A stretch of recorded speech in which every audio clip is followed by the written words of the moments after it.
Welcome to At the Half with Lady Topper coach Greg Collins. Greg, thanks for sitting down with us today. I appreciate it. Thank you. So where did you get started in basketball in general? Like what led you to pursuing basketball? Right, so does that, you get it from kind of like family and stuff. Does your family now kind of share that same love? Like your wife, your kids, do they share that same love for basketball Oh that yeah, you do? they're all, I mean, actually, my wife probably loses as much sleep as I do when we lose ball games, and so. And you mentioned, you've been at other places. You've been on staff at Louisville at one point.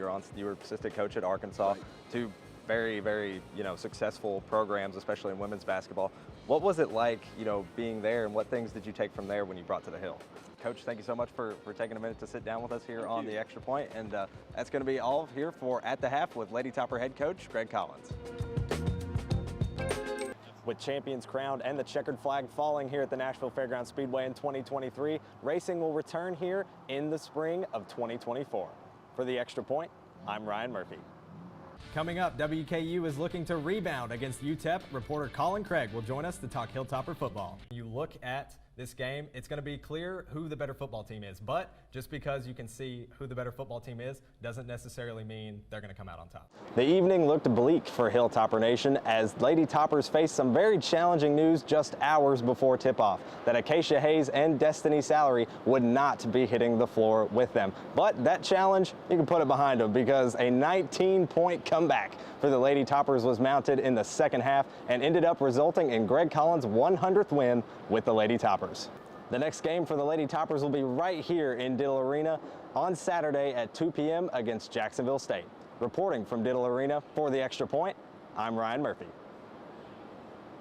I know you also kind of talked about the younger player participation, and don't get me started on Kobe White not being an all-star. That drives me crazy. That man is absolutely an all-star with his performance this year. The closest championship points battles that the track has seen in all of its history. And when you look at the points battle, I mean, Jackson Boone got a big win last month at the racetrack in October for the Bass Tire 100, and he only holds a 4-point lead over Dylan Feccio, who arguably has kind of dominated throughout the majority of this season. 3 drivers go into this weekend here at the Nashville Fairgrounds Speedway with a chance at a championship. Hear more about that and even more live from here at the Speedway next up on Extra Point.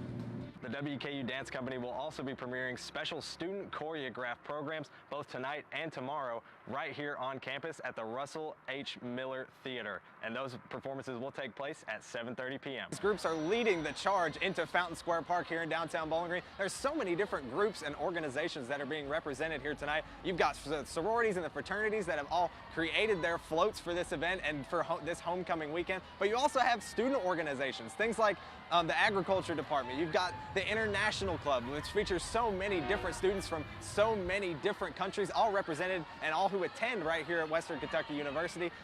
I want to say that I'm shocked. I want to say that a lot of people didn't see this coming, that Greg Collins probably had some kind of a plan for this or had a coaching solution to keep this from happening.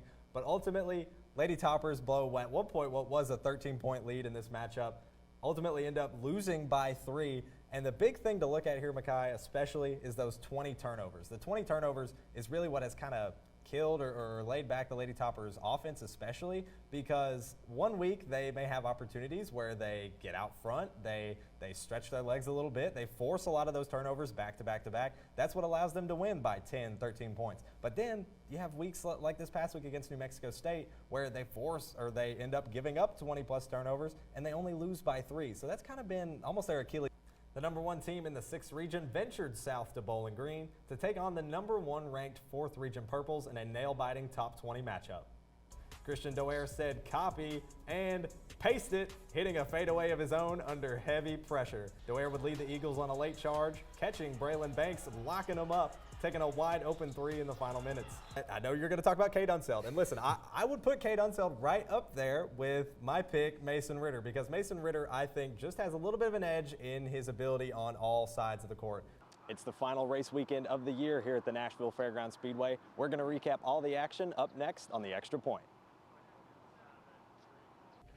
The U.S. Supreme Court ruled in favor of a statewide ban on gender-affirming care in Idaho Monday. The decision would allow Idaho officials to temporarily enforce a ban on gender-affirming care for most minors. A law signed by Idaho's governor last year made it a felony to provide treatment to transgender minors, including hormone therapy and puberty-blocking drugs. The state filed an emergency request to block an order that stopped enforcement of the law. Lawyers for trans teenagers responded to the legislation, saying gender-affirming treatment helps reduce gender dysphoria. The Supreme Court has considered appeals over similar laws in both Tennessee and Kentucky. Governor Andy Beshear named each first responder involved a Kentucky Colonel, the highest honor awarded by the state. The title is given to citizens who have made an outstanding service to our community, state, and nation. The crash saw a semi-truck dangling off the side of the Clark Memorial Bridge in Louisville, and the driver of the truck was trapped in the cab for near 45 minutes before finally being rescued.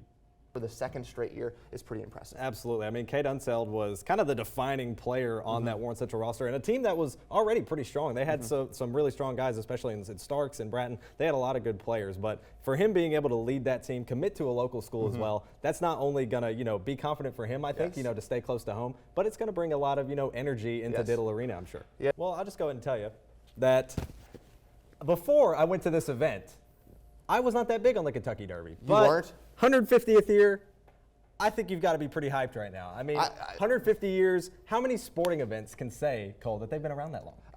You quiz me and I'm going to fail. I have no clue how many sports and sports programs can say that, but the Kentucky Derby, it's a historic staple for the Commonwealth, and it's just a really exciting time.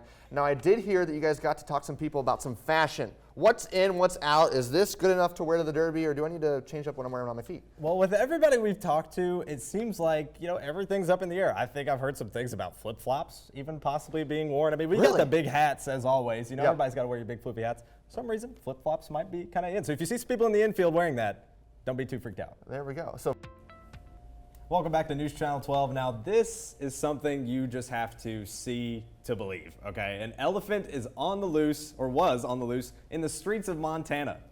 I feel like that's like the equivalent to walking your dog if your dog was like... What kind of dogs are you walking? There's some pretty big dogs around, man. I mean, I don't have a big dog, but I'm just saying, people have some big dogs. I bet people were probably thinking... Yeah, an elephant is a lot bigger than a dog, but...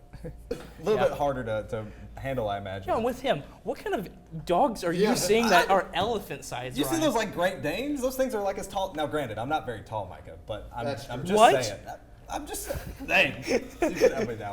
Absolutely. You think about when I think of boxing or I think of fighting, you think the UFC, you think of Rocky Balboa, you think of things like that. But the fact that it can be used in a way to kind of treat an illness, to help betterment of health, that's something that not a lot of people think about. It's really interesting. Western Kentucky University's Office for Global Learning Experiences held a mosaic show in the Honors College International Center.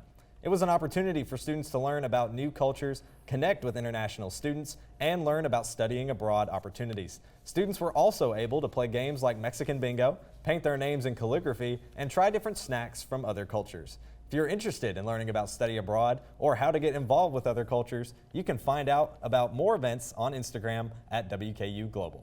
That was Andy Trennan, current president and CEO of the Fraser History Museum. However, in 1995, Trennan was a sports reporter at the time of the O.J. trial.